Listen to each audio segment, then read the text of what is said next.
Let's rock, baby.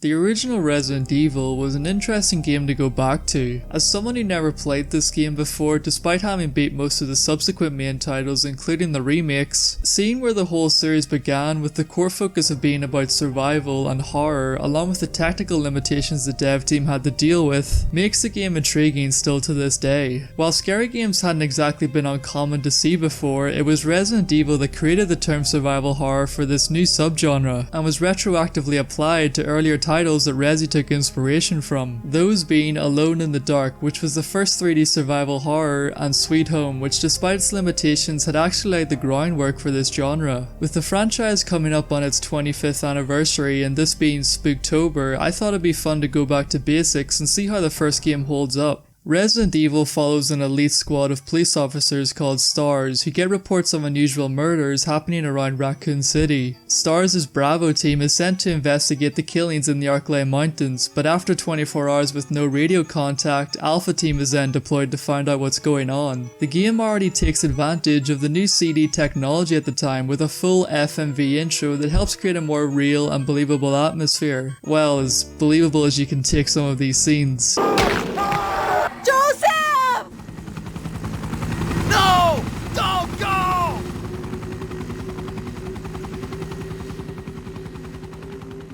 They soon discover Bravo team's chopper had crash landed with no bodies being found, and shortly after get ambushed by a horde of zombie dogs while also getting abandoned by their own pilot who leaves them for dead. With no other options, they're forced to sprint towards a mansion in the distance as their only cover, and a few of the team get separated. As the player, you get to choose to play as either Chris Redfield or Jill Valentine, who depending on who you pick will change certain plot points, the characters you interact with, and also the gameplay. With that being said, playing as Jill will give you a far easier experience with 2 extra inventory slots, a grenade launcher, a lockpick to get to certain areas faster, and being able to grab the shotgun immediately without becoming a Jill sandwich. Oh yeah, and also getting to interact with Barry, who has by far some of the best lines in this franchise's history.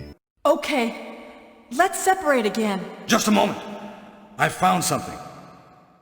What is it? It's a weapon.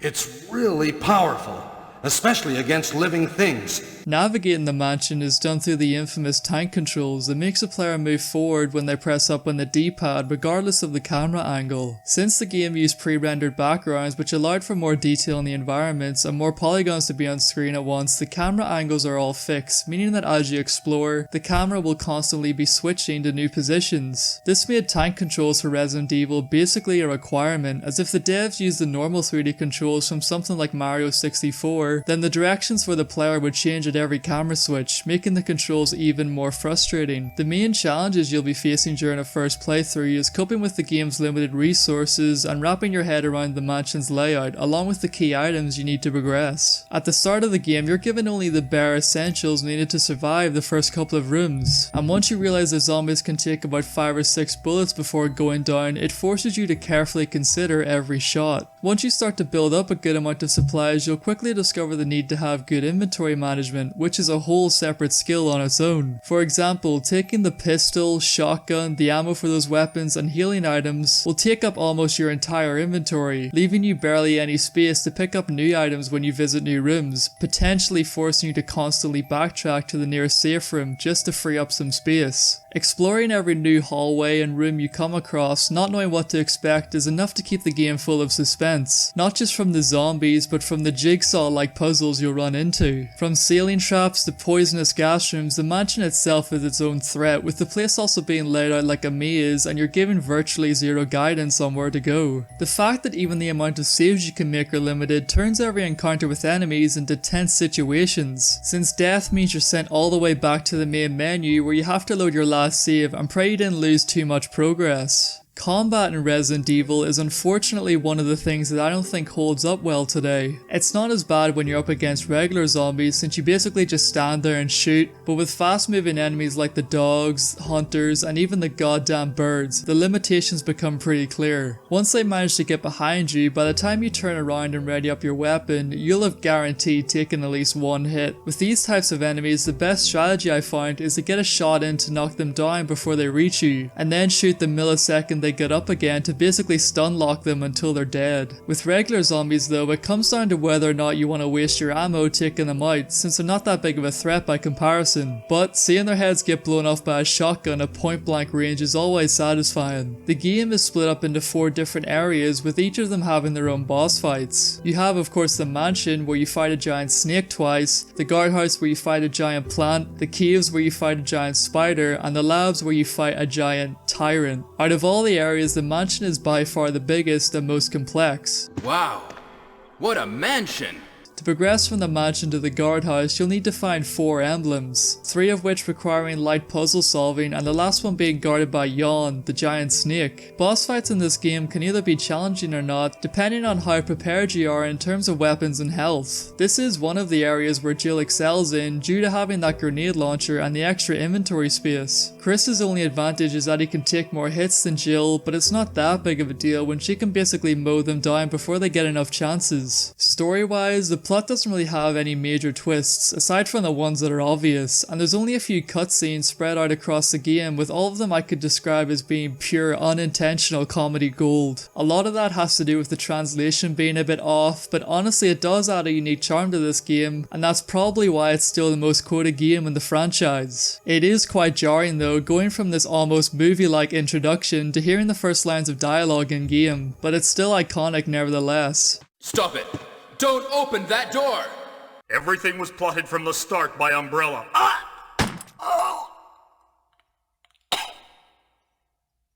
Wesker! Once you reach about the midpoint of the game, you get introduced to the hunters, which come at the perfect time once you think you've started getting comfortable. These guys can't be outrun like regular zombies, forcing you to use all that precious shotgun ammo you've been saving up for later. By the time I got to the laboratory, I was only using the grenade launcher and Python, which I had to use sparingly since I didn't want to use too much ammo before the final boss. This is also where the plot starts to pick up again, as you learn that, surprise, Wesker was the true villain who was actually working for Umbrella, that I just realized I didn't even mention until now. Basically, it turns out that Wesker had lured the STARS teams into the mansion to collect their combat data, and then he was going to betray Umbrella, making him just the most evil guy ever. But before he decides to kill you like any Bond villain, he shows off his new creation called the Tyrant, which ends up killing him.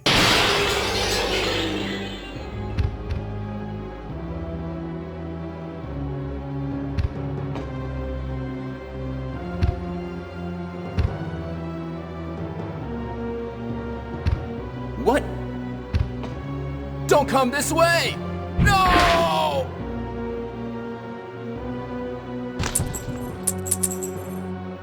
So I finally make it to the end, rescued Chris, fought the tyrant, and I'm making my escape. I get to the helipad, set off the flare to signal the chopper, and then nothing. The game just ends. Now I've already played the remake, so I know there was supposed to be one epic final boss. My first thought was that I got a bad ending because I took too much time in my playthrough and used far too many ink ribbons, so I assumed this was the punishment. Well, as it turns out, I managed to get the bad ending because of one small decision that I didn't even know was one to begin with. So after you have the second fight with the snake, you meet up with Barry and investigate the hole in the ground. After you go down, Barry drops the rope and then leaves to get another one. If you look around, you find a ladder which you can go down, so naturally I assume this is the way to go. But actually, this specific moment is the key factor in determining Barry's fate, as you're supposed to wait for him to come back. By this point in the game, every ladder I've come across gives you this message if you want to go down it or not, and since I would never say no, I thought this was just to see him. How was I supposed to know this would be a major decision? If the question was, will you descend the ladder, yes, or wait for Barry, it would have made it perfectly clear.